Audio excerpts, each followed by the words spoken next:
이제 예배당 짓는 것도 끝났고 그저 차 목사님 두 아들들이 신학을 안 해서 세습이 되지 않도록 축복하여 주옵소서, 이렇게 하게 하도록 해주십시오가 아니라 하지 않도록 해주십시오 하는 그런 소극적이고 부정적인 방어 전략으로 가실런지, 아니면 다른 교회에서 생각하지 못하는 특별한 전략과 목표를 가지고 기도하며 다음 시대의 영적 전쟁을 이끌고 가실지 여러분들의 몫입니다. 저 같으면 이제 오늘 결론에 그런 부분들을 잠시 제언을 드리도록 하겠습니다. 어떻게 우리가 살아남아야 되는지. 정리를 먼저 결론적으로 말씀을 드리자면, 하나님의 영과 교감이 있는 예배가 시간마다 모일 때마다 제공되었으면 좋겠습니다. 세상의 피곤하고 지친 영혼들이, 갈등하는 영혼들이 이 예배에 와서 영광의 하나님을 만나고 은혜의 그리스도를 만남으로 사람이 살아나는 역사가 있는 예배, 그런 예배가 진행되었으면 좋겠습니다. 그리고 성도의 삶을 든든하게 세워주는 말씀의 강론들이 체계적으로 쭉 진행되었으면 좋겠습니다.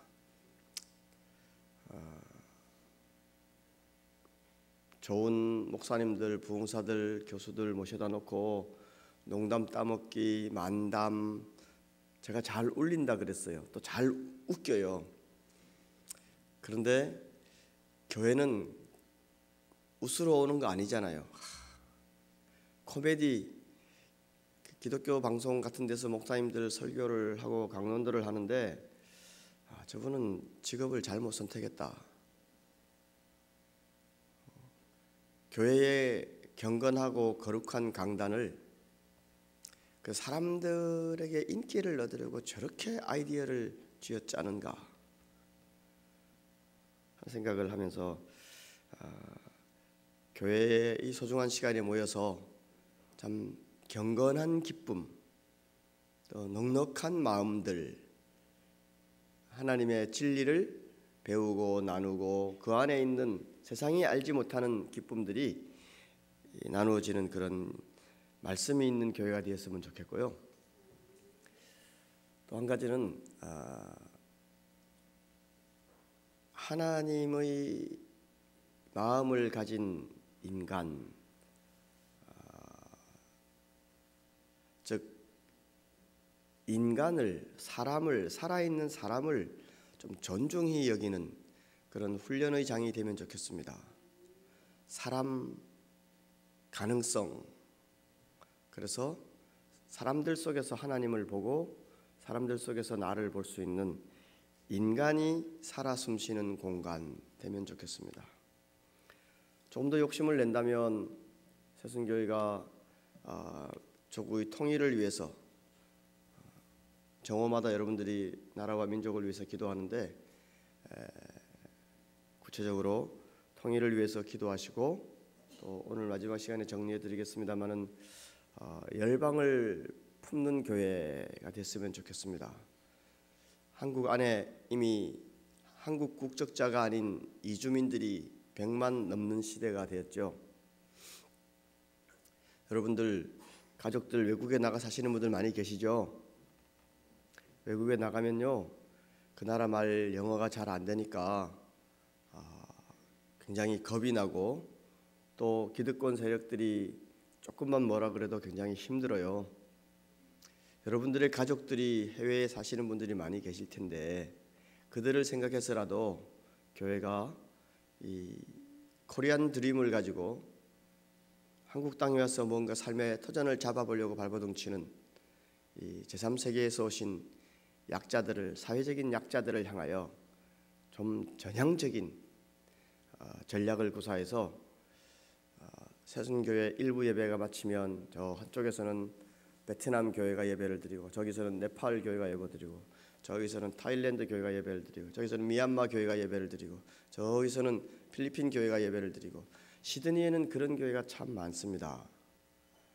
시드니의 호주 교회는요, 자기네들이 앵글리칸 처치 예배를 드리고 난 다음에 코리안 처치, 차이니스 처치, 인도네시안 처치, 필리핀어 처치, 타일랜드 처치, 베트나미스 처치 해가지고요, 한 엄브렐라 우산 밑에 8개, 9개의 소수민족 예배를 허용하고 그들이 자유롭게 예배를 드릴 수 있도록 그들의 지도자를 신학 공부를 시키거나 말씀 공부를 시켜서 소수민족의 지도자로 세우고 그들을 통하여 구체적으로 복음을 그 나라에 역수출하는 많은 일들이 있는데, 새순교회도 탁월한 영어 구사자인 차 목사님이 계신데 얼마든지 그런 일들이 가능할 거라고 생각을 합니다.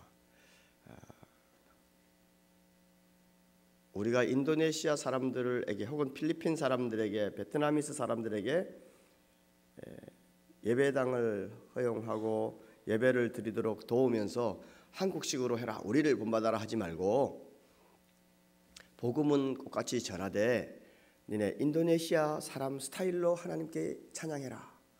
베트나미스 너네들은 니네들 향취대로 기질대로 하나님을 찬양해라. 꼭 한국 교회를 따라올 필요 없다. 네팔 사람들은 네팔 사람들답게 하나님을 찾아라. 너희들이 하나님을 그렇게 섬기도록 우리가 지원할게, 기도할게. 그런 새 시대의 영성으로 무장되었으면 좋겠습니다. 돈 들까 봐 아무도 아멘 안 하시죠? 이제 너무요, 우리 한국 사람들만을 위한 그런 거 하지 마세요. 저희 교회는요, 90년 된 앵글리칸 처치 예배당을 빌려서 쓰다가, 저희들이 들어올 그 예배당을 빌렸을 때는 15년 전에, 16년 전에는요, 앵글리칸 할아버지 할머니들이 11분 계셨어요. 그 사람들이 아침마다 7시에 예배를 드리고 저희들은 11시에 예배를 드렸는데요, 7년 전에 6명 남았어요.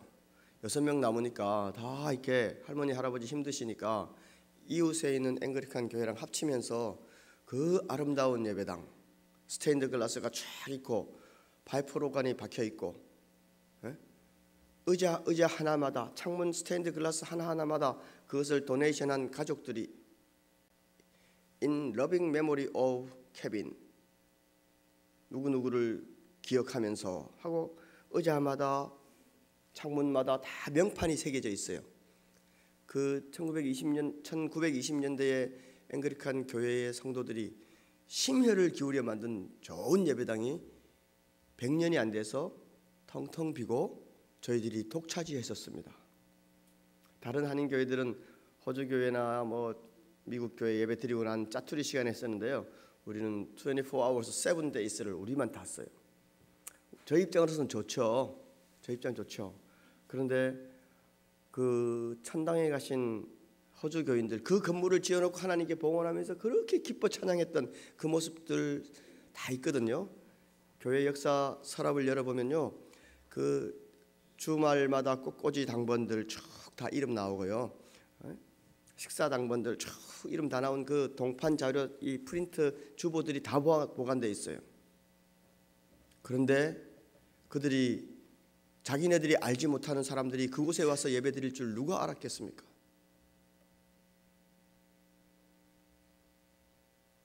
새순교회 이 예배당, 이 정말 중에 아름다운 이 예배당이 100년 후에 여전히 한국 사람들이 예배드리고 있을 거라고 장담할 수 있을까요? 도시계획 때문에 흘려버릴지도 모르는데, 복음은, 축복은 흘러가는 데 의미가 있습니다. 복음은, 축복은 흘러가야 됩니다. 흘러갈 때 꼭 내 것, 우리 것만 고집할 필요가 없습니다. 한국을 넘어 복음이 중국을 가야 되고, 중국의 히말라야를 넘어서 아랍 쪽으로 가야 되고, 계속 흘러가야 되는데, 그렇게 하기 위해서 열린 믿음으로 미래를 사는 그런 투자가, 기도가 있기를 축복합니다. 두 번째 질문은, 성경에 보면 어떤 사람은 900살 살았다, 700살 살았다, 600살 살았다 모세는 120세 살았다.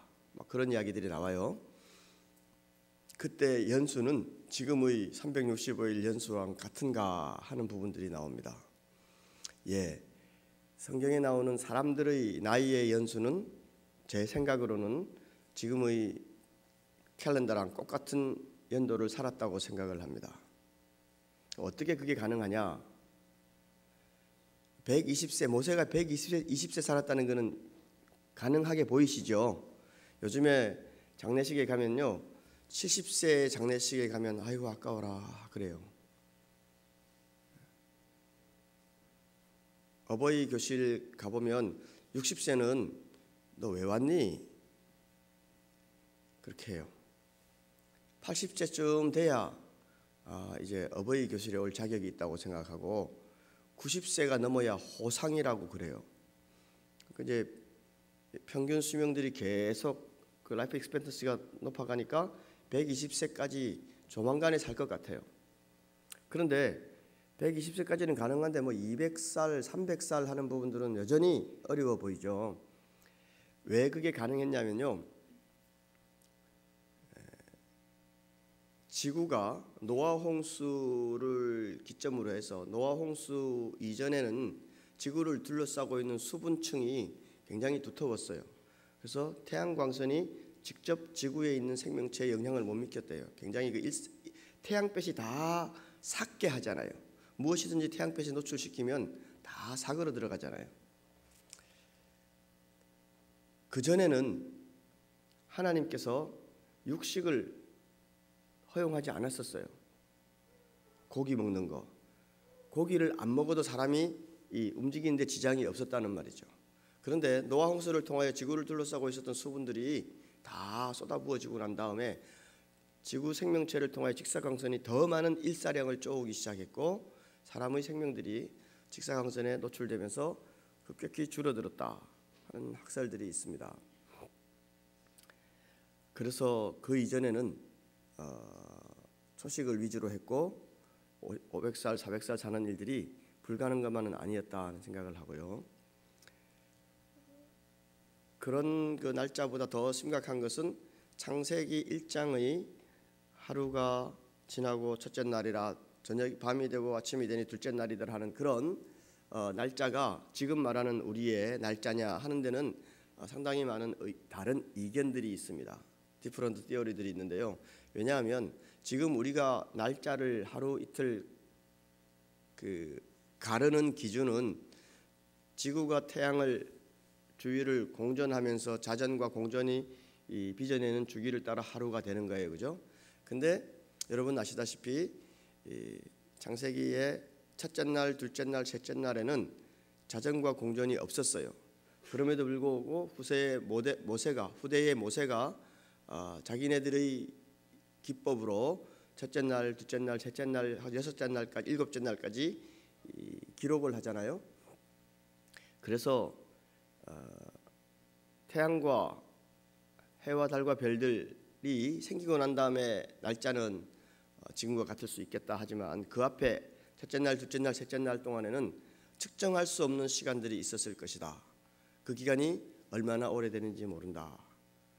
우리가 지금 산술적으로 계산해낼 수 있는 지구의 연대는 그 이후로부터 시작해서 한 6,000년 정도, 7,000년 정도 되어 가지만 그 앞에 해와 달이 없었던 시절에, 별들이 없었던 시절의 하루가 지금 우리가 말하는 하루인지는 아무도 모른다.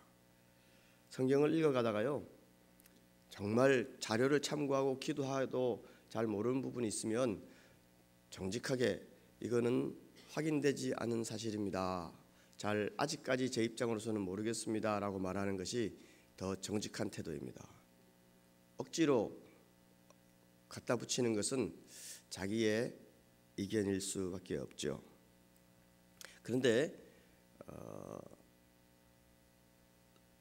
지난 시간에 말씀을 드렸습니다마는 세계의 그 구약 학계가 성경은 하나님의 말씀이 아니다, 인간의 작품이다라고 믿는 자유주의 학설 이론들, 성경은 고대 문서다라고 말하는 그런 학설들이 학자들 100명 가운데 85명 정도가 그렇게 믿었어요. 성도님들이 들으면 시험에 들겠지만 구약 학계는 굉장히 오래된 역사적인 사실들을 포함하고 있기 때문에 아브라함 그 가설 속에 나오는 신화적인 인물이야. 다윗 그것도 확인할 수 없는 인물이야. 하고 전부 다 그 신화론으로 다 밀어붙이고 전설, 전승 이렇게 이야기를 해왔어요. 그리고 아니야. 성경은 하나님께서 쓰신 직접 하신 말씀이고 성경은 진리야. 아브라함도 있었고 모세도 있었고 다윗도 있었어. 홍해도 직접 갈라졌어. 이렇게 믿는 보수 신앙의 신학자들은 15%가 채 안 되었어요. 구약학계에서 박사학위를 받으려면요, 그런 부분들에 자기의 신앙을 접지 않으면 학위를 받을 수 없을 만큼 심각한 자연과학, 하나님 없는 학문의 그 영향력 아래서 살아왔죠.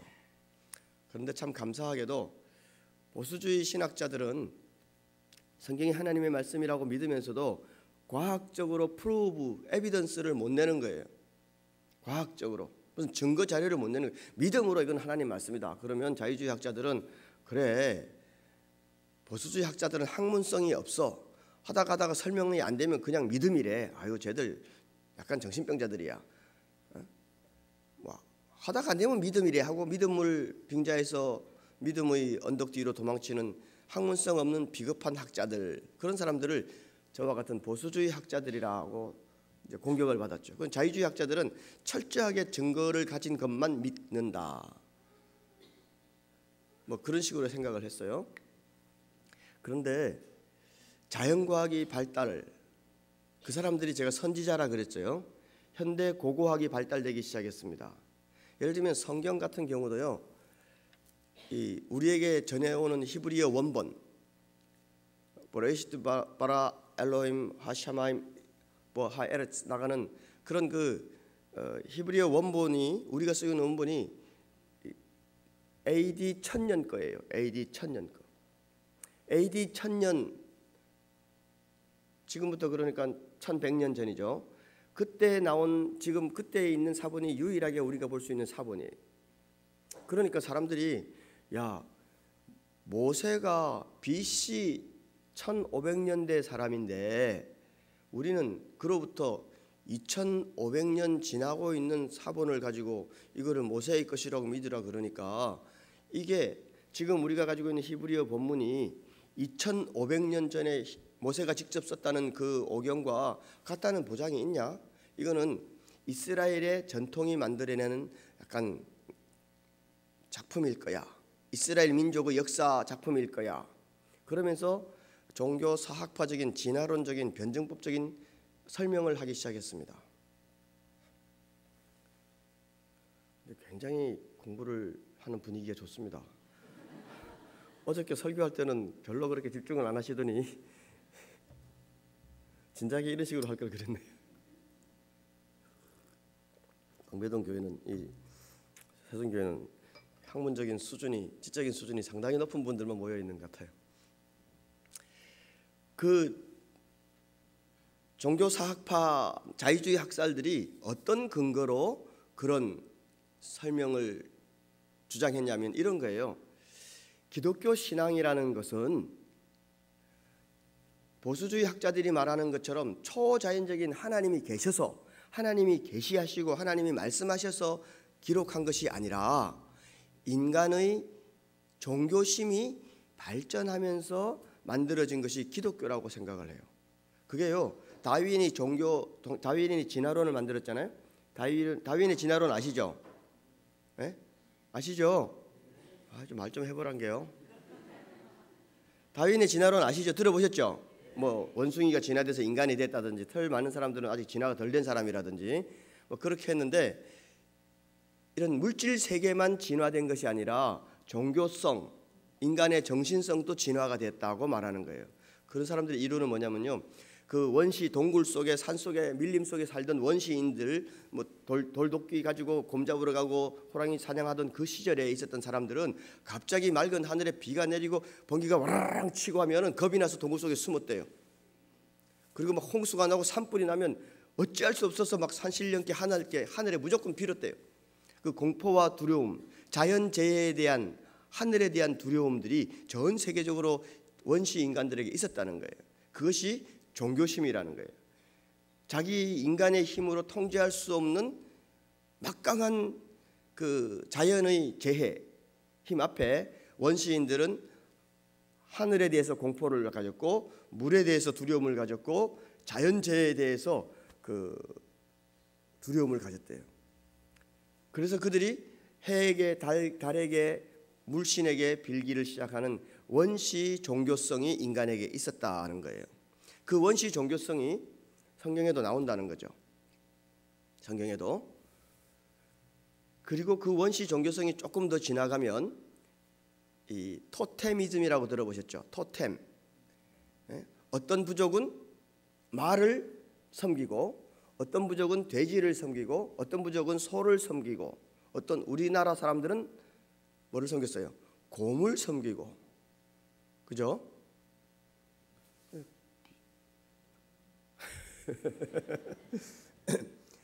근데 성경에도 보면 돼지를 먹지 마라 하는 이 히브리 사람들은 돼지 우상을, 돼지 토템을 가졌을 것이다, 그렇게 생각을 해요.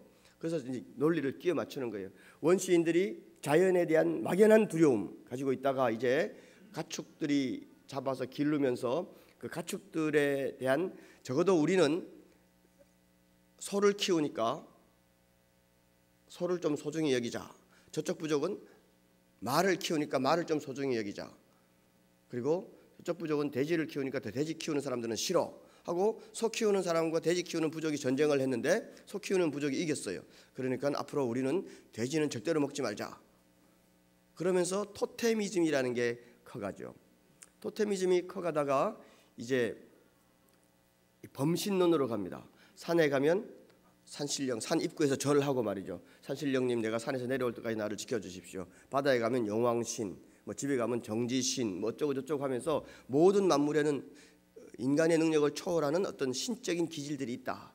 그래서 신들을 섬겨가요. 막연한 자연재해에서 토테미즘으로 가고, 그 다음에 물활 숭배로 가고, 그 다음에 범신론으로 갑니다. 범신론이라는 게 어디든지 다 신이 있다는 거예요. 그렇게 인간의 종교성이 발전되어 나가는데, 그러다가 이제 다신론으로 간다는 거예요. 다신론. 제우스 신, 바카스 신, 아폴로 신, 뭐 이런 거 들어보셨죠? 예? 바카스 신은 뭐 마시는 거, 뭐 이런 거. 그러니까 세상의 문명이 미국에서 달나라에 로켓을 쏘면서 그게 왜 아폴로가 되냐 말이에요. 아폴로가.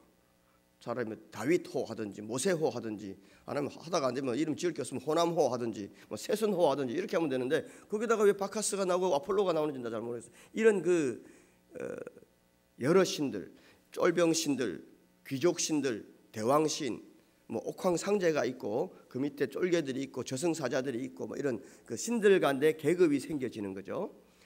그러면서 다신론으로 발전했다. 인간의 종교 의식이 다신론으로 발전했다. 그 다신론으로 발전된 그 인간의 종교 의식이 이제 부족들 간의 전쟁을 통하여 성경에도 다 나와요. 다곤, 말곰, 뭐 바알신, 뭐 이런 여러 다신론이 나오는데, 그 중에 전쟁을 해서 이기는 신이 이제 유일신이 되는 거예요. 유일신.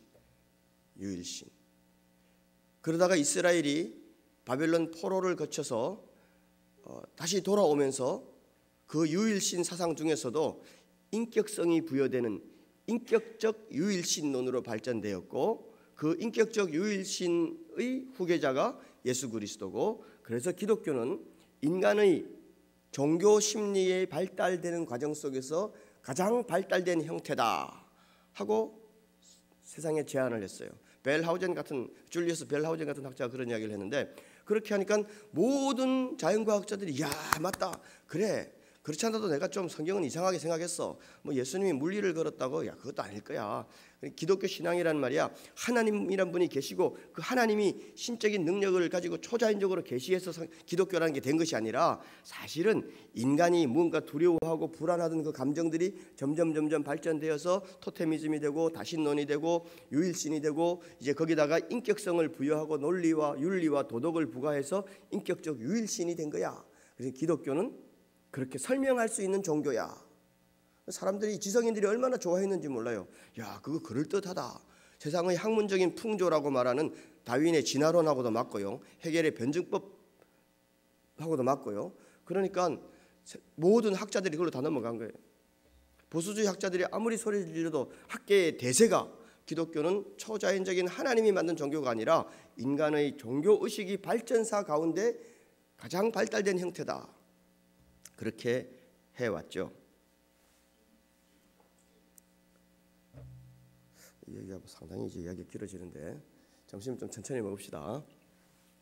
그 중요한 이야기라서 그렇습니다, 여러분. 세상이 살아가는데 항상 인본주의와 신본주의가 있어 왔는데요. 기독교 안에서도 이 종교성을 가지고 그저 종교적으로 성경을 볼 것이냐, 이게 살아있는 하나님의 말씀이냐 하는 문제는 상당히 심각한 거예요. 그냥 무턱대놓고 믿어버리면 되지만 이 좀 먹물들어간 사람들이 논리적으로 파고 들어가면 대안이 없는 게 보수주의 학계였어요. 자유주의 학계는 그런 철학 논리학의 발달을 따라서 진화론의 세상에서 다 인정하는 학계의 이론을 기독교에 접목을 해왔더니 기독교는 초월적인 신의 계시가 아니라 인간의 종교의식이 발전에 나타난 결론이다. 거기에는 두 가지 약점이 존재합니다. 뭐냐면요, 지금 기독교가 인격적 유일신을 믿고 있는 지금 기독교가 만약 인간의 종교의식이 발달되는 과정 속에서 나타나는 최상의 등급이라면 진화론은 계속 진화돼야 된다는 자기 가설이 있습니다. 그러면 지금보다 기독교는 또 더 발전되는 더 제3의 종교를 기대해야 됩니다. 지금 우리는 그러면 중간 지역에 있게 되고 완전한 것이 아닙니다. 내가 율법을 폐하려 온 것이 아니라 율법을 온전케 하러 왔다는 예수 그리스도의 말은 신빙성이 없어지게 됩니다. 그러나 우리는 이것이 완성된 복음이라고 믿습니다. 완성된 구원의 진리라고 믿습니다. 더 이상 죄를 위하여 제사 드릴 것이 없는 단번에 자신을 죄에 내어 주심으로 하나님께 우리를 받아들이게 한 예수 그리스도의 죽음은 단번에 유효한 하나님의 법칙입니다. 그런데 만약 그 종교사 학파들의 이론을 따진다면 지금은 발전 가설 중에 제일 상위에 있기 때문에 계속 발전하면 기독교가 어떤 종교로 변화될지 모르는 거죠. 그래서 나오는 게 뭐 통일교 뭐 이런 종교 신천지 이런 건데요. 끝이 보이는 거잖아요, 이제. 그런 자연과학자들이나 사회주의자들 또 진보주의자들, 자유주의자들이 공격해 들어올 때 그 제일 천명으로 기독교 신앙을 지켜낸 사람들이 바로 고고학자들입니다. 아케올로지스트들이요. 발굴을 시작했어요. 나폴레옹이 현대 고고학의 아버지라고 그럽니다. 나폴레옹 군대가 이집트를 정복해 들어갈 때 그는 군대만 데리고 들어간 것이 아니라 100명의 성경학자들과 고고학자들을 데리고 갔어요. 그래서 정복해놓고 난 다음에 거기 싹 풀어서 물론 고고학적인 의도보다는 그 보물들을 좀 탐구해서 보물들을 뺏어가려는, 그래서 많은 세상의 유적들이 그 프랑스 도둑놈들에 의해서 베르사유 궁전에 다 안치되었고 파리 박물 루브르 박물관이 유명하잖아요. 대영제국 박물관은 도둑놈들이 자기 실력들을 자랑하는 잔치에 불과합니다. 자기네 나라 거는 별로 없어요. 전부 다 다른 데 가서 훔쳐오고 뺏어온 것들이에요. 다 돌려줘야 돼요. 우리나라 것도 다 돌려줘야 돼요.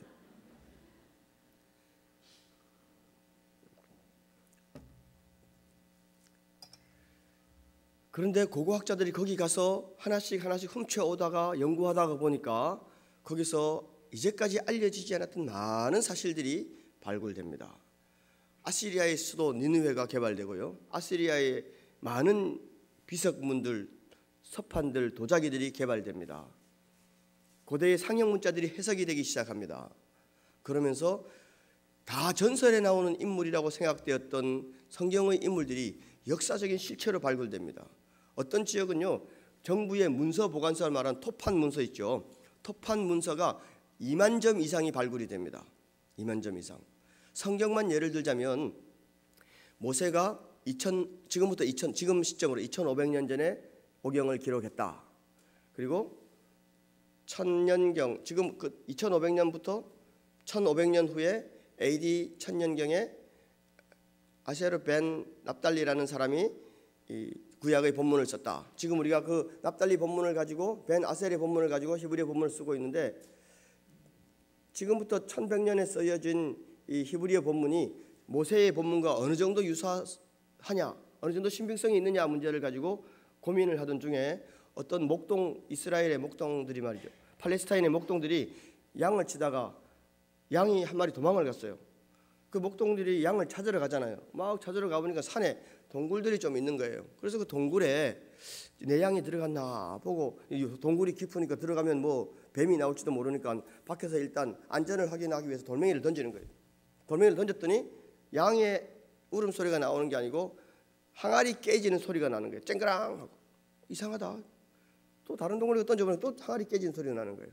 그래서 이 목동에 들어가서 가만히 이제 횃불을 들고 가보니까 항아리들이 잔뜩 있고, 항아리 속에 두루마리 문서들, 양피지에 써진 두루다리 문서가 있는데 이게 뭔지 모르니까 이게 뭐 10원 주고 엿바꿔 먹어버린 거죠. 그걸 산 이스라엘의 고물상들이 자기네도 잘 모르니까 뭐 적당히 헌책방에 가서 넘기고, 그 헌책방에 넘어간 사람들이 예루살렘 대학의 도서관에 가고 그거를 살펴보니까 그게 성경 본문인 거예요. 그 성경 본문이 우리가 쓰고 있는 아세아르 벤 납달리 사본보다 1000년 전의 거예요. 그러니까 모세 시대의 작품, 그때부터 1000년 시대에 동굴에서 나온 사본, 이 사본을 우리가 쿰난 사본이라 그래요. 사해 사본이라 그래요. 그 사본이 발굴된 거예요. 그 쿰난 사본보다 1000년 뒤에 있는 게 지금 우리가 쓰는 납달리 사본이에요. 그러니까 이 납달리 사본과 모세 사본 사이에 2500년의 간격이 있는데요. 2500년 중에 중간쯤 되는 1000년의 간격 딱 중간에 있는 연도에 사본이 발굴된 거예요. 만약에 지금 우리가 쓰고 있는 본문이 이 본문과 비슷하다면, 꼭 같다면 또 1000년 전의 것도 믿을 수 있다, 이런 가설이 성립됐죠. 그래서 사람들이 그 고대 본문들을 발굴된 사해 사본, 쿰난 사본들을 열심히 판독하기를 시작했습니다. 판독하기를 시작했더니요, 놀랍게 우리 훈민정음이 한 500년 전에 개발됐는데 그 훈민정음을 쓰던 말과 우리 서울 지금 말 표준어가 약간의 다른 점이 있죠. 뭐 이렇게 나란 말씀 아래야 같은 건 없고 약간 그렇지만 똑같이 쓰잖아요. 나란 말씀이 중국에 달라, 어린 백성이 뭐 어쩌고 저쩌고 하는 그런 이야기들이 우리가 읽으면 알 수 있다는 말이죠. 발음 체계나 글자 체계는 다르지만 그런 정도의 약간의 차이를 두고 이사야 전체가 발견됐어요. 이사야 1장부터 66장까지. 그 이사야 사본이 지금 우리가 쓰고 있는 사본과 꼭 같은 거예요. 철자법과 표기법 몇 개만 틀린 거 제외하고는. 그래서 그 사해 사본을 통하여 지금 우리가 쓰고 있는 전수되어 온 표준 본문, 텍스투스 리셉투스라고 말하는 표준 본문 성경은 믿을 만한 것이다. 지금부터 1100년 전에 받은 본문과 지금부터 2100년 전에 받은 본문이 동일하다. 그렇다면 그보다 1000년 전에 모세의 본문도 동일하게 정확하게 전수될 가능성이 있다. 이렇게 돼서 성경 본문이 인간이 만들어낸 것이 아니고 옛날부터 전해와준 고대성들을 인정받게 됩니다. 그 로제타 석탑이라고 그 석탑이 발견됩니다. 거기에 보면은요, 아시리아 군대가 이스라엘을 쳐들어와서 조공을 얼마 받아가고 사네립 이름이 나오고요, 고대 장군들의 이름이 나오고 이스라엘이 조공 바친 내역들이 나오고 이스라엘뿐 아니라 모압과 암몬들이 조공을 바친 내용들이 나옵니다. 그러니까 성경에 나와 있는 모든 이야기들, 다윗 시대의 이야기들을 다 신화로 처리했던 자유주의 학자들이 할 말이 없어지는 거예요. 계속해서 발굴되고 있습니다. 계속해서 발굴되고 있는 모든 증거들이 성경에 나와 있는 사건들의, 특별히 구약에 나와 있는 사건들의 역사성들을 증명해내고 있습니다. 우리 목사님들은 그거를 가지고 설명할 뿐이지만 하나님의 진리를 밝혀내는 일들을 과학자들이 하고 있다는 사실입니다. 무슨 말입니까? 하나님을, 이거는 자연과학의 문제가 아니라요, 전제에 관한 문제고 신앙에 관한 문제예요. 믿고 시작을 했더니 결론적으로 고고하게 증명하더라, 그렇게 된 거죠. 근데 못 믿고 인간적인 가설을 만들어내었더니 자가당착에 빠지더라 하는 것이 자유주의 학계고, 그래서 지금 구약학계는요 85대 15의 비율이 급격히 밀려서 70대 30으로 확장되었습니다. 제 같은 경우도 논문을 제출을 했더니 이 대학에 논문을 제출하면 이 외부 대학 교수들이 심사를 하잖아요. 독일 교수가 제 논문을 거는 거예요. 안 된다. 이거는 구약학계의 정설이라고 말하는 양식 비평을 정면으로 도전했는데 어떻게 대학자인 헤만 궁켈의 그 양식 비평을 비판할 수 있냐? 겁도 없이 동양에서 온 조그마한 녀석이. 그렇게 해서 논문 심사가 거절됐어요. 그래서 제가 그분하고 계속 싸웠어요. 당신이 만든 양식 비평, 당신의 선생님이 만든 양식 비평이라는 학설이 대부분의 경우에서 옳다, 나도 인정한다. 그러나 그 학설은 완벽한 것이 아니라는 말이다. 그 학설에는 부분적으로 잘못된 것이 있다. 나는 그 부분적인 잘못을 지적하고 있는 것이다. 어떻게 인간이 만든 학설이 완벽하다고 생각하냐 하고 그 국회의 학설의 잘못된 부분들을 제가 집요하게 물고 늘어졌고, 그래서 하나님이 쓰셨다 하는 부분들을 증명해서 이 사람들이 자기네들이 생각과는 달라도 논리적으로 맞다 하면 억셉트를 하더라고요. 그래서 11개월 만에 통과됐어요. 간신히 박사를 받았는데 그게 현장의 문제입니다. 왜 이 말씀을 드리냐면 세상의 사람들은 전제 자체가 하나님 없는 신앙으로 출발을 해요. 그것이 당분간은 옳게 보이고 사람들의 논리에는 맞게 보일지라도 진리가 아니기 때문에 마침내 패망하는 겁니다. 우리가 설명할 수 없고 우리가 이해할 수 없어도 하나님의 말씀은 진리입니다. 모르는 것은 모른다고 정직하게 이야기하는 게 더 좋다는 말입니다. 그러나 믿음으로 받아들인다. 나는 안다. 왜냐하면 나는 믿기 때문에 라고 말했던 사도 바울과 터툴리안의 전통 위에 굳게 서시기를 바랍니다. 믿음으로 알고 믿음으로 말하고 믿음으로 행하는 그것이 성경이 말하고 있는 진리의 전통이라는 것입니다.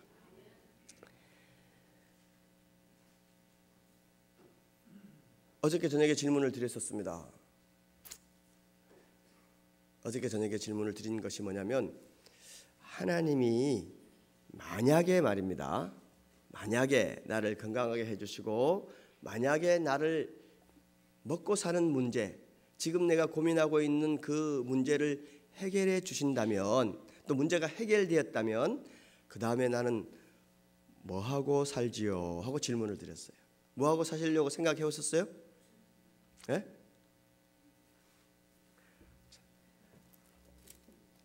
아직도 답을 못 내렸었어요. 반주자가 있으면 찬송 한 곡 가십시다.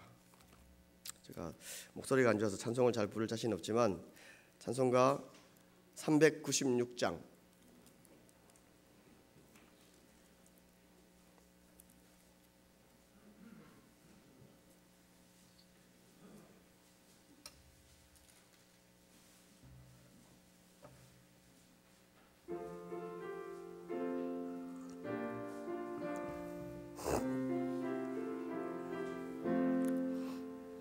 우리 주님 밤새워 기도하신 그 모습, 헬몬산의 찬이슬 머리 위에 이셨네. 성도들아 일어나 함께 기도드리세. 새벽닭도 울면서 우리 영혼 깨우네. 우리 주님 새벽에 기도하심 본받아 그 발 아래 엎드려 은혜 갈망하오니, 간구하는 심령에 넘치도록 구사 마음 모아 간절히 기도하게 하소서. 오의 생명 오늘도 보호하여 주시고 새벽마다 일깨워 기도하게 하시는 성령님의 도우심 무한 감사하오니, 기도하는 마음으로 살아가게 하소서. 기도하는 마음으로 살아가게 하소서. 어머니 찬송 우리 선배 목사님이 지으신 겁니다. 저는 이 저자인 최기채 목사님을 압니다. 광주에서 사역하셨던 분이십니다. 광주에서 가장 큰 교회를 사역하셨던 분이 은퇴를 하시고 저랑 같이, 저도 연변에서 전도하다가 선교하다가 연변에서 우연히 만났습니다. 알고 보니 그분이었습니다. 당신이 지은 찬송가라면서 소개를 했는데, 그때는 찬송가에 이 찬송을 쓰기 전이라 찬송시를 하나 줬는데 나중에 찬송가가 개편되고 성경이 개편되면서 그분의 찬송이 들어있는데 얼마나 은혜로운 찬송인지 모릅니다. 은퇴를 하시고 노구를 이끌고 국내 선교도 쉽지 않은데 중국 변방을 다니시면서 사모님과 함께 선교하고 계셨습니다. 여러분, 하나님이 만약 나의 문제를 해결해 주신다면, 나를 먹고 살게 해주신다면 나는 무엇을 하면서 남은 생애를 보내야 될까요? 하는 질문들을 오늘 이 본문과 같이 함께 생각해 보았으면 좋겠습니다. 찬송을 한 장만 더 할까요? 잘 안 부르는 찬송인데요, 194장입니다.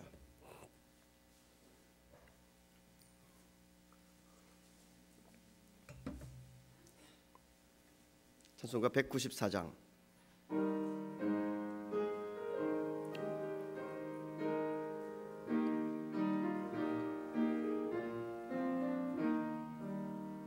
저 하늘 거룩하신 주여, 성령의 큰 불을 주소서.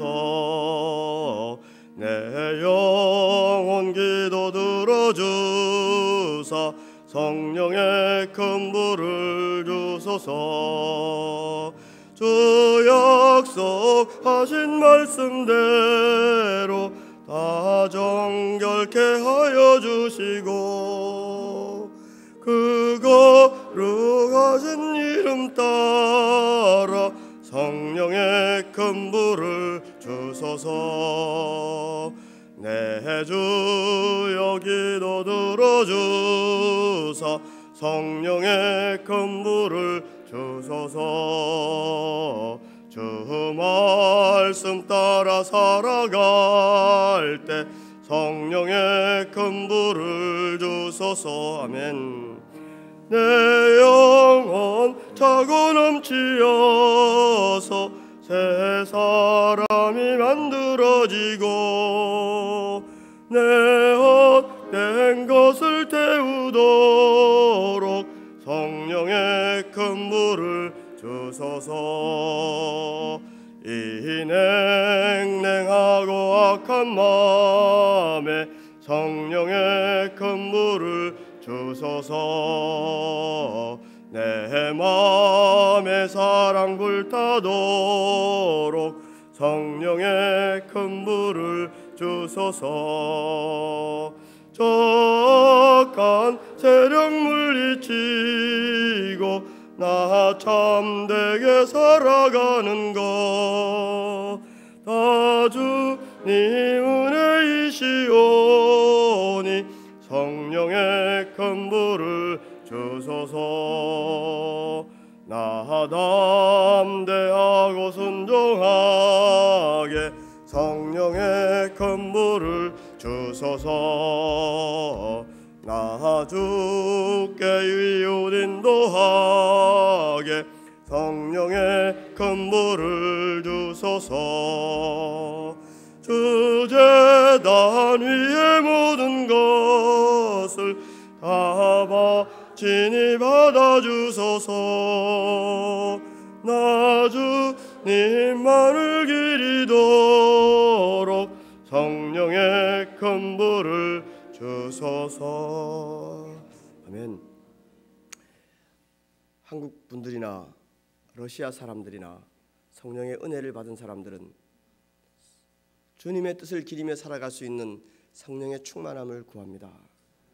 오늘 우리가 읽은 본문은 하나님께로부터 40일을 금식을 하고 하나님이 직접 친히 쓰신 십계명의 그 두 돌판을 가지고 정말 감동에 벅차서, 야, 이제 하나님이 우리에게 가이드라인을 주시는구나.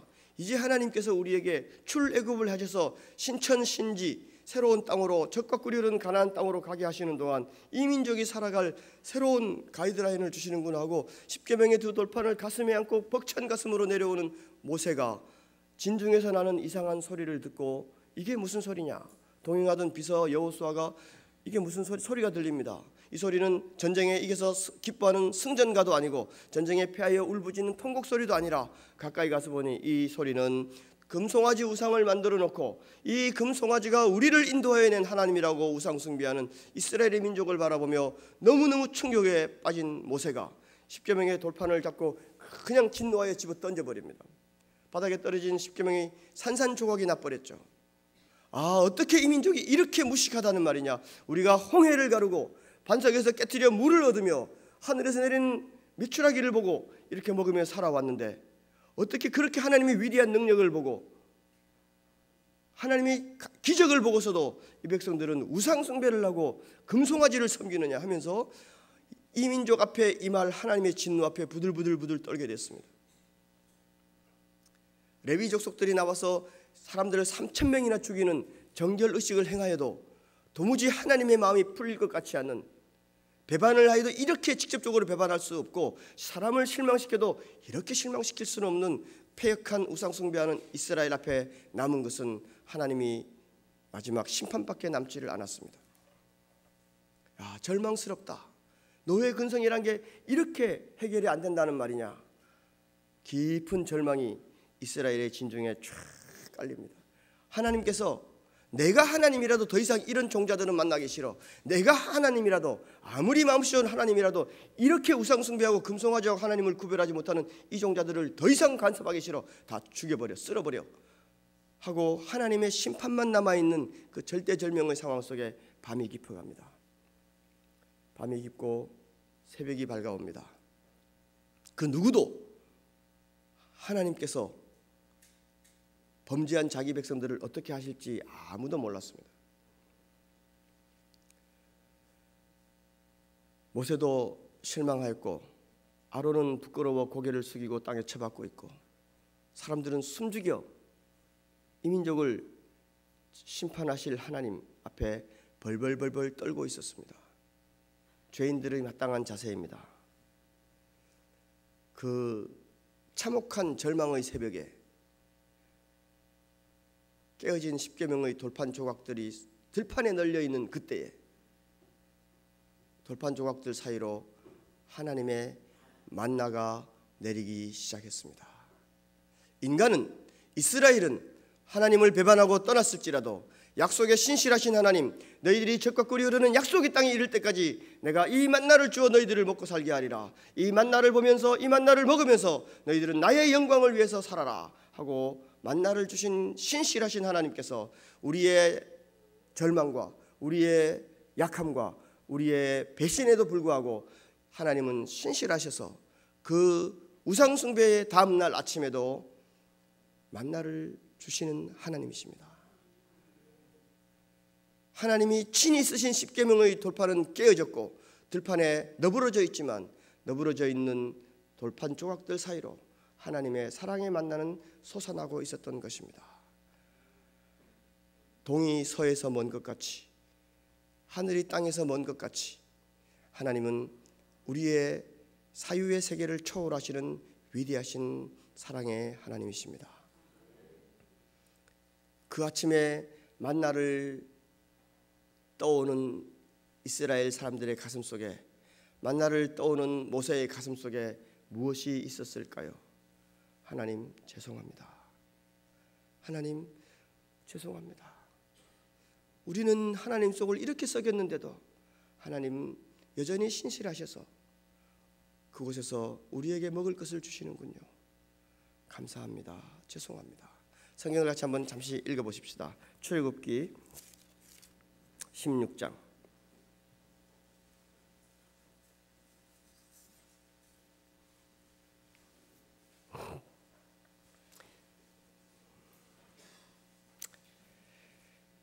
16장 4절입니다. 4절부터 7절까지 보겠습니다. 출애굽기 16장 4절에서 7절까지입니다. 출애굽기 16장 4절에서 7절 시작. 그때에 여호와께서 모세에게 이르시되 보라 내가 너희를 위하여 하늘에서 양식을 비같이 내리리니 백성이 나가서 일용할 것을 날마다 거둘 것이라. 이같이 하여 그들이 내 율법을 준행하나 아니하나 내가 시험하리라. 여섯째 날에는 그들이 거둔 것을 준비할지니 날마다 거두던 것의 갑절이 되리라. 모세와 아론이 온 이스라엘 자손에게 이르되 저녁이 되면 너희가 여호와께서 너희를 애굽 땅에서 인도해 내셨음을 알 것이요 아침에는 너희가 여호와의 영광을 보리니 이는 여호와께서 너희가 자기를 향하여 원망함을 들으셨음이라. 우리가 누구이기에 너희가 우리에 대하여 원망하느냐. 아침에는 너희가 여호와의 영광을 보리라 그랬습니다. 아침에는 너희가 여호와의 영광을 보리라. 날마다 피곤한 육신을 쉬었던 아침에 잠에서 깨어나면서 여러분들은 무슨 생각을 하십니까? 오늘 또 지긋지긋한 그 직장에 가야 되는구나. 오늘 또 이 지긋지긋한 인생이 시작되는구나. 그렇게 하면서 시작하십니까? 만나를 주신 하나님 말씀하십니다. 얘들아, 내가 너희들의 인생 사는 동안, 저 영원한 나의 나라 천국에 이르는 동안 너희들이 먹고 사는 문제는 내가 책임질게. 그러니까 먹고 사는 문제에 기죽지 말고, 먹고 사는 문제에 인생의 모든 에너지를 다 낭비하지 말고 먹고 살게 되거들랑 나의 영광을 위해서 힘써 살아보지 않겠니? 하나님이 살아계시다고 열심히 말하면서 살지 않겠니? 하고 우리에게 말씀하고 계십니다. 하나님께서 우리를 살려주신 이유는 죄지으라고가 아니고요, 우리에게 먹을 것을 주시고 입을 것을 주시고 거처할 집을 주시는 이유는 우리가 하나님이 주시는 은혜로 먹고 살아 하나님의 영광을 위하여 내 율법을 준행하나 아니하나 시험하시는 하나님 앞에서 살아가는 겁니다. 그 하나님을 만난 사람들은, 그 하나님을 믿는 사람들은 하나님 앞에 충성되이 한 길 가는 일들을 하시기를 축복합니다. 10년 전에도 어려운 문제 있었죠, 그죠? 20년 전에도 어려운 점이 있었죠. 여러분들이 신혼 때 단칸방에서 시작하신 분들 참 많이 계시죠. 그때는 그 문제가 너무 커서 어떻게 이 난국을 헤쳐나갈까, 어떻게 하면 방 한 칸이라도 마련할까, 어떻게 하면 자식들 공부시킬 수 있을까, 어떻게 하면 내가 스타일 구기지 않고 그냥 폼세나게 적당히 인간답게 살 수 있을까 고민하며 그때마다 걱정하며 살아오지 않았습니까? 그래도 지나고 나니 이제 좀 철이 들어야 안 됩니까? 40년이나 되었는데 반복되는 훈련들 동안 그 많은 삶의 고비마다 하나님 넘어오게 하셨잖아요. 그런 동안 우리가 애간장을 다 졸이고 우리가 참 눈물 흘리며 기도했지만 결과적으로 하나님이 오늘 이곳까지 살게 해 주셨잖아요. 우리의 능력이 10%라면 하나님의 은혜가 90% 아닐까요? 우리의 노력이 5%라면 하나님의 은혜가 95% 아닐까요? 이제까지 우리를 지켜오신 것처럼 앞날에도 신실하신 하나님께서 그리 하실 줄로 믿습니다. 여러분 먹여 살려주실 것이고요, 여러분 자식들도 그렇게 먹여 살려주실 거예요. 자식들 끝까지 어떻게 걱정하지 마세요. 사람의 생명은 부모에게 달려있지 않습니다. 하나님께 달려있는 줄로 믿습니다. 하나님께서요, 생명으로 주실 때는 살게 할 모든 방도를 다 주십니다. 다 주십니다.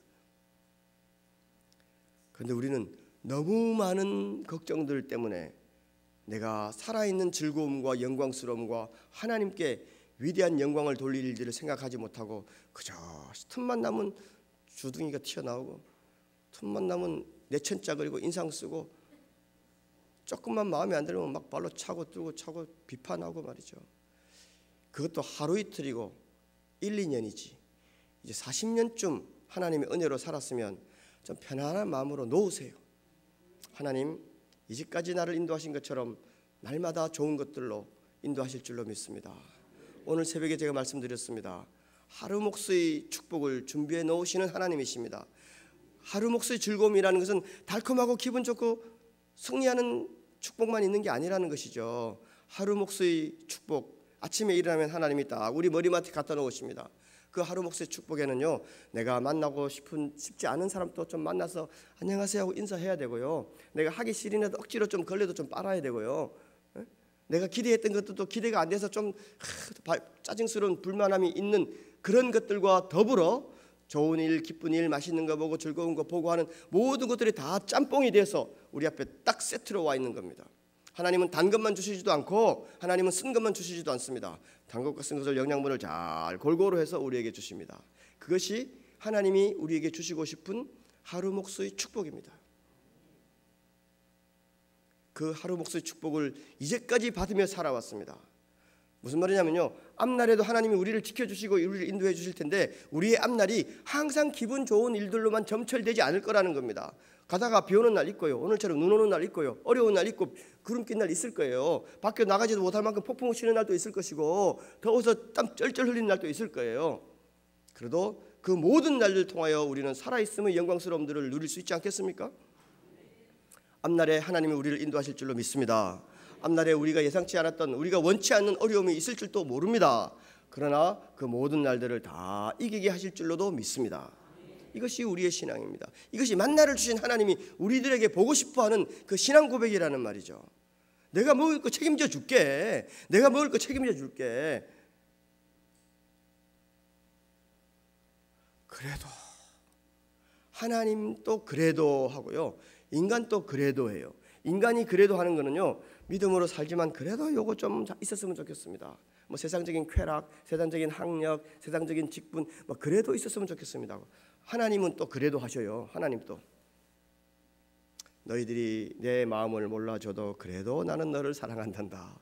너희들이 그렇게 어긋장을 놓아도 그래도 나는 너를 기다린단다 하시는 것이 하나님의 그래도예요. 인간의 그래도는 시큰받고도 뭐 은혜도 받지만 뭐 그래도 뭐 집도 있었으면 좋겠고, 하나님의 축복을 받으면 그래도 뭐 졸업장도 있었으면 좋겠고.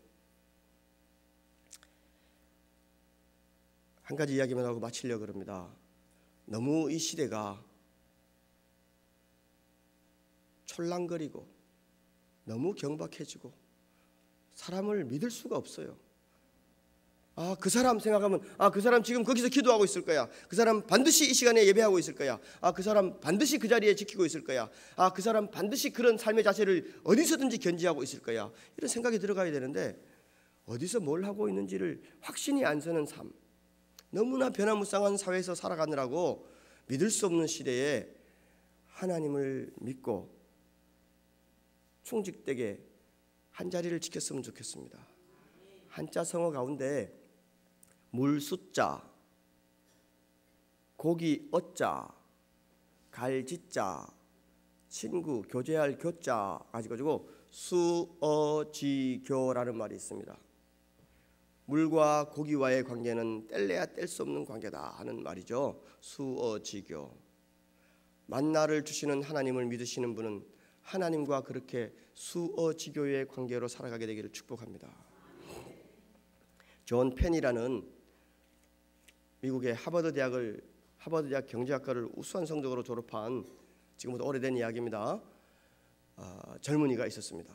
존 펜이와 그 친구 하나 있어서 친구 이름은 잘 모르겠고요. 두 사람이 하버드 대학교 경영학과를 아주 우수한 성적으로 졸업하고 취직을 하기를 시작했는데, 자기 학교 교수님께서 그 두 사람을 백화점, 이제 옛날에는 백화점 사업이 지금처럼 발달되지 않았었는데요, 그 백화점 사업본부에다가 취직을 시켰어요. 추천을 해서.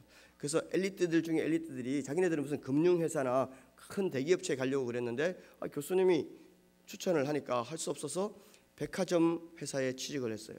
백화점 회사의 그 회장님께서 신입사원 둘이를 부르더니, 여러분 지금 우리 회사는 신입사원 티오를 다 있기 때문에 여러분들이 아무리 좋은 학력을 가지고 있지만 당분간은 연수를 1년 동안 해야 되겠습니다. 사장님 시키는 대로 하겠습니다. 그래서 그 회장님이 그 두 사람을요, 그 백화점 5층짜리 백화점에 새롭게 설비된 엘리베이터 보유를 시켰어요. 하나는 올라가는 엘리베이터 이쪽에, 하나는 저쪽 동에 엘리베이터. 여러분 하버드 대학교 출신들이 엘리베이터 보유를 시키니까 우리도 이해 안 되지만 장사들도 이해 안 됐겠죠. 그 존 페니와 그 친구가 각자 엘리베이터에 서가지고 타는 사람들에게 인사하고 내리는 사람들에게 인사하고 하루 종일 서서 뭐 펜대 한번 못 잡아보고 그렇게 하는 거예요. 하루 이틀 3일 4일 사람들이 물어봅니다. 야, 너 좋은 대학교 졸업했는데 어디 취직했니? 무슨 백화점 취직했어. 그까지는 괜찮아요. 근데 무슨 부서에 있니? 말을 못 하는 거죠. 알면은 다쳐. 그런데 얼마나 쪽팔리고 자존심 상할까요, 그죠? 엘리베이터에서 계속 굽신거려야 되고 말이죠. 자기가 왜 여기에 배치를 받았는지 모르겠고, 정말 이 회사의 사장님은 인력 관리를 잘못한다, 멍청이 중에 참 멍청이다, 그렇게 생각하면서 둘이가 불통해가 몇 개월을 지났어요. 석 달 만에 존 페니의 친구는 사표 내고 갔어요. 아니 내가 이런 데서 엘리베이터 타고 하루 종일 허리 굽히며 인사하려고 내가 공부한 게 아니다 하고 금융회사로 가버렸어요. 근데 존 페니는요, 자기도 같이 사표를 쓰려고 하는데 그 어머니가 마지막 어머니하고 상의를 했대요. 엄마 내 친구랑 둘이서 석 달 동안 참았는데 도무지 못 참겠어. 다리도 아프고 하루 종일 지금 다리를 붓고 말 한마디 못하고 회사에서 하는 말은 How are you today? 그것밖에 안 해. 뭐 하는데? 엄마 나 미안한데 사실은 백화점 회사에 무슨 비서실이 있는 게 아니고 나 비서실 직속 엘리베이터 보이야. 엄마가 깜짝 놀랐죠. 그래? 그래도 한번 더 있어봐. 내가 기도해 볼게. 우리 하나님께 기도해보고 결정하자. 아들이 엄마가 기도한다는 게 좀 기다리기로 했어요. 그 이제 엘리베이터에서 가만히 서 있으니까 타는 사람 인사하고 완전 세우는 송장이나 마찬가지죠. 내 인생이 내 청춘이 와이라노. 그러면서 이제 있는데 어느 날 갑자기요. 그날부로 이제 친구는 사표 내고 가고 다른 엘리베이터 거리 이제 저쪽 엘리베이터 탔는데 갑자기 그동안에는 아무 소리도 안 나고 불평과 불만만 있어가지고 잔뜩 화가 나 있던 그 존 페니가 그날은 엄마가 뭐 기도하니까 다른 길이 열리겠지 이렇게 앉아 있는데 그 엘리베이터에 타 있는 고객들의 이야기 소리가 들리더래요. 야야 너 오늘 뭐 샀니? 나 화장품 샀어. 너는 뭐 샀니? 나는 핸드백 샀어. 그래 그거 얼마 주고 샀니? 그런 이야기도 들리고요. 근데 또 한 번은 내려오는데 뭐 그 쇼핑을 하고 있는데 아프터 서비스가 안 돼서 막 컴플레인하는 사람들의 이야기가 그 아줌마들이 쇼핑센터 갔다 오면 막 이야기하잖아요. 서로 물건 자랑하고 가격 자랑하고 컴플레인하고 막 그런 이야기가 들리더래요. 그래서 한 며칠 듣고 나니까 가만히 생각해봐. 저걸 내가 한번 좀 기록을 해봐야 되겠다. 그래서 경영 개선에 좀 참고를 해야 되겠다 하고 그 다음 날부터는 수첩을 들고 다녔어요. 펜을 들고 손님들이 가서 우리 백화점 자랑할 때 장점 쓰고 이 백화점 저쪽보다 가격이 좀 싸대. 어떤 가격은 좀 비싼데 품질은 좋대. 직원들이 서비스가 좋대. 그걸 다 기록하는 거예요. 어떤 화장품 코너는 질이 안 좋대. 어떤 사람은 직원이 누가 지배인이 마음에 안 든대. 그럼 일일이 다 그때부터 시작했는데요. 그러고 나니까 엘리베이터에서 그냥 단순히 인사하고 무의미하게 시간을 보내는 게 아니더래요. 야 이거 내가 나중에 어떻게 될지 모르지만 참 좋은 판매 전략을 세울 수 있겠다 하고요. 그때서부터 계속 자료를 축적해 갔어요. 10개월쯤 지나고 난 다음에 1년쯤 되기 전에 인사이동을 하게 되는데 10개월쯤 지나고 난 다음에 그 회장이 부르더래요. 야 존 너만 살아남았는데 엘리베이터 속에서 10개월을 보낸 소감이 어떠냐 그랬더니 이 젊은 친구가 아유 회장님 감사합니다. 저는 하버드 대학 경영학 교실에서 배우지 못하는 실제적인 판매 전략들을 많이 배웠습니다. 처음에는 정말 사장님이 원망스러웠는데 이제 저는 사장님이 저를 보내신 의도를 알겠습니다. 그래? 그러면 말이야 내일 당신이 이 회사의 총 지배인이라면 우리 백화점이 어떻게 하면 경쟁력 있는 백화점이 될는지 경영 개선안 한번 만들어 리포트해. 그날 저녁에 퇴근하자마자 밤을 꼬박 새면서 20페이지짜리 경영 혁신 보고서를 씁니다. 우리 백화점과 경쟁업체는 서비스가 어떻게 다른지, 가격 체계는 어떻게 다른지, 손님들은 무엇을 말하는지, 어떤 물건들을 더 좋아하는지, 30대 여성은 무엇을 좋아하고 50대 여성은 무엇을 좋아하는지 이 10개월 동안에 엘리베이터 속에서 주워 들은 이야기만 하고 자기 학교에서 배운 이론하고 딱 접목시키니까요. 어마어마한 경영 혁신 보고서가 나온 거예요. 딱 갖다 드렸어요. 일주일 후에 그 회사의 부사장으로 발령을 합니다. 여러분 놀라운 신비로운 이야기 같죠. 회장 말고 부회장 이런 간부들 말고 부사장, 경영혁신 담당 부사장. 금융회사 대우 좋은데 찾아갔던 친구는 아직도 대리.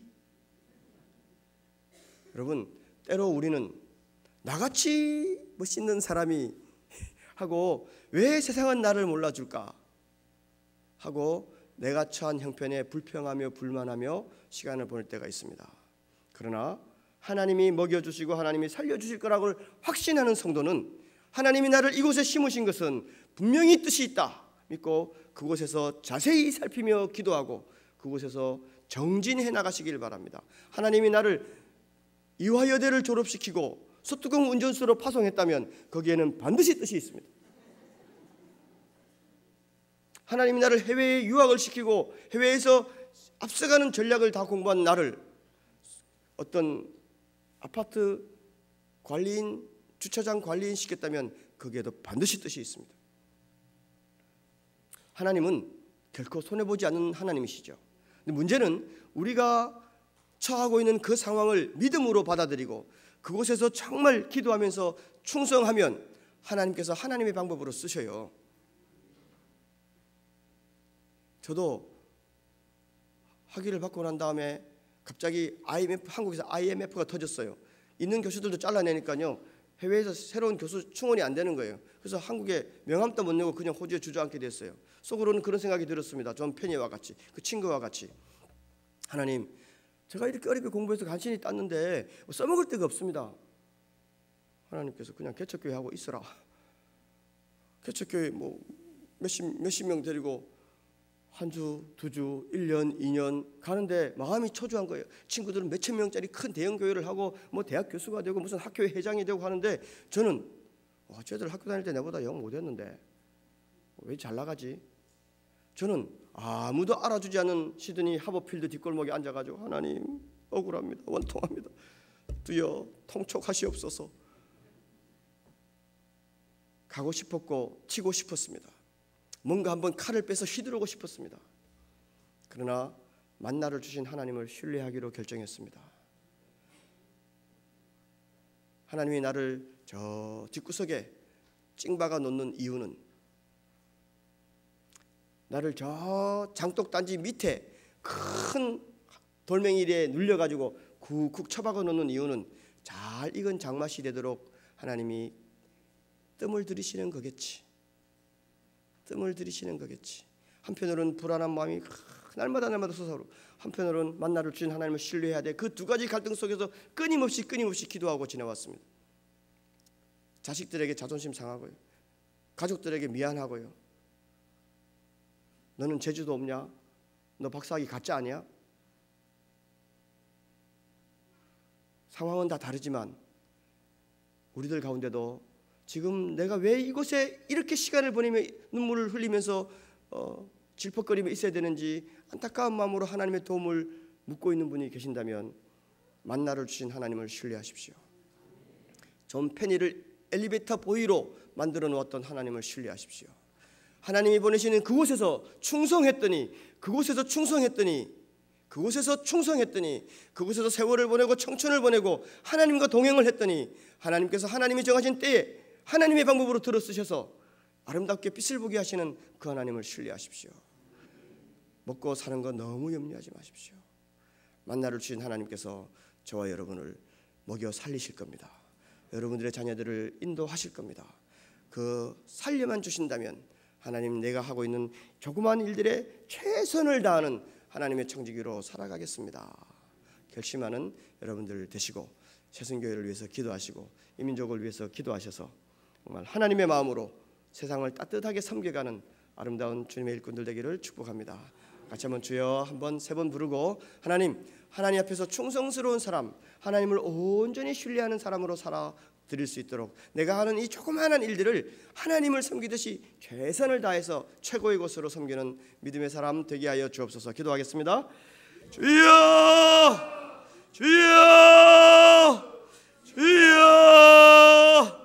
영광의 왕이신 하나님, 은혜를 감사합니다. 오늘도 저희들을 하나님의 교회로 부르시고 새해 신년 성회로 저희들을 불러주셔서 말씀 앞에 서게 하시니 감사합니다. 성령 앞에 서게 하시니 감사합니다. 하나님의 은혜 앞에 다시 한번 저희들을 세워주셔서 감사를 드립니다. 사랑이 많으신 하나님, 사랑이 많으신 하나님, 하나님께 저희들을 왜 이곳으로 보내셨는지, 하나님 왜 우리를 이런 곳에 처박아 놓는지 잘 모르고 아버지 하나님 도와달라고, 건져달라고, 하나님께 쓰임받게 해달라고 기도하는 사람들 많이 있을 줄 압니다. 여호와 자비로우신 하나님, 하나님께서 우리를 인도하시는 그곳이 천국이요, 하나님이 함께 하시는 그곳이 축복의 전야임을 저희들이 믿습니다. 아버지 하나님, 어둠이 짙었을 때 새벽이 가까움을 아는 것처럼 사랑하는 성도들이 만나를 주신 하나님을 깊이 신뢰할 수 있도록 도와주십시오. 우리는 실패하였고, 우리는 반역가 있고, 우리는 범죄했을지라도 영광의 하나님, 그 패역한 이스라엘, 우상 숭배하는 이스라엘에게도 그날 아침에도 어김없이 만나를 베풀어 주셨던 하나님, 약속의 땅에 이를 때까지 하나님 신실하셔서 여호와의 열심으로 그 백성들을 인도하신 것처럼 우리의 생애와 우리의 가정과 우리의 자녀들을 하나님께서 먹이고 입히실 줄로 믿습니다. 하나님께서 살려주실 줄로 믿습니다. 하나님께서 건져주실 줄로 믿습니다. 하나님의 은혜로 살아가는 동안에 저희들이 최선을 다하여 주의 영광을 찬양하게 하시고 하나님의 축복으로 살아가는 동안에 최선을 다하여 주님의 피로 값주고 사신 교회를 지켜나갈 수 있도록 축복하여 주시옵소서. 아버지 하나님, 2013년도 새해가 밝았습니다. 새해 동안 섬김으로 이 세상을 섬겨나가게 품어나가게 도와주시고 하나님의 영성으로 아버지 하나님 거듭난 영성으로 아버지 하나님을 섬겨나가는 저희들 다 되게 도와주십시오. 하나님의 몸된 교회를 참 목숨처럼 사랑하는 귀한 성도들 되게 도와주시기를 간절히 원합니다. 하나님 축복하여 주십시오. 은혜를 베풀어 주십시오. 감사합니다. 감사합니다. 마지막으로 찬송 한 장 부르고 축도하고 마치겠습니다. 찬송가 209장 찬송하십시다.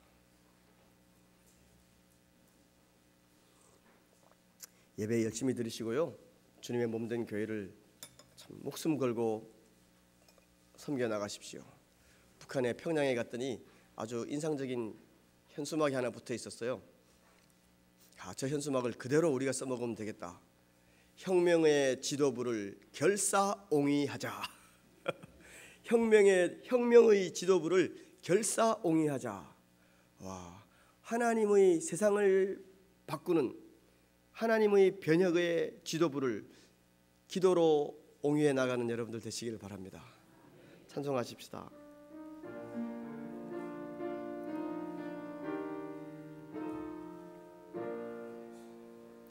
이 세상 풍파 심하고 또 혼란 질고 많으나 나 편히 쉬게 될 곳은 주의 비하신 주의 전 그 향기로운 이름을 주 내게 부어 주셔서 내 기쁨 더해 주는 것 주 피로 사신 주의 전 주 믿는 형제 자매들 그 몸은 떠나 있으나 주 앞에 기도 드릴 곳 함께 모일 주의 전 내 손과 혀가 굳어도 내 몸에 피가 식어도 나 영영 잊지 못할 것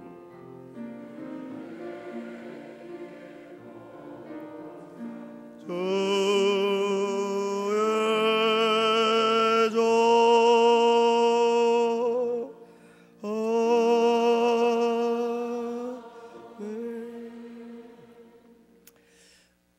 저희 시드니 신학대학교 교가가 이 찬송입니다.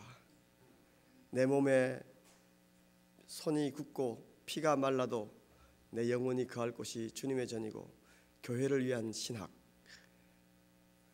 건전한 신학의 가이드를 받는 건강한 목회자들 만들어내기 위해서 하시는데 저희 교가를 부른 이유는 제가 떠나더라도 여러분 저 멀리 남태평양에 있는 시드니 신학대학교를 위해서 꼭 기도해 주시고 저와 샬롬 장로교회를 위해서 기도해 주시면 감사하겠습니다. 기도하십시다.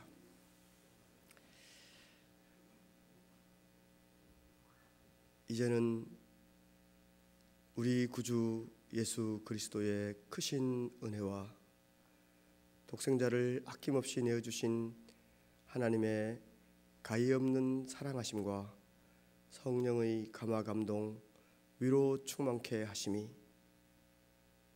만나를 주시는 하나님을 믿고